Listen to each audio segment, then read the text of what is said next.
Paris Olympics రేసింగ్లో final చేరిన భారత్కు చెందిన వినేష్ భోగట్కు ఊహించని షాక్ తగిలింది. గురువారం జరిగే ఫైనల్లో వినేష్ పతకం సాధిస్తుందనే ధీమాతో భారత అభిమానులకు ఒలింపిక్ కమిటీ ఊహించని షాక్ ఇచ్చింది.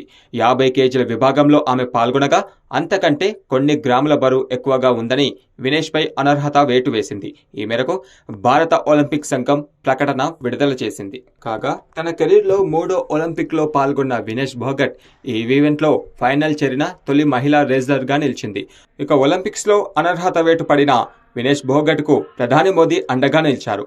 వినేష్, మీరు భారత్కు గర్వకారణం, ప్రతి భారతీయుడికి స్ఫూర్తి. ఈ రోజు జరిగింది బాధిస్తుంది. నాకు కలిగిన నిరాశ మాటల్లో చెప్పలేకపోతున్నాను. అదే సమయంలో మీ పట్టుదల నాకు తెలుసు. సవాళ్లను ఎదుర్కోవడమే మీ సహజతత్వం.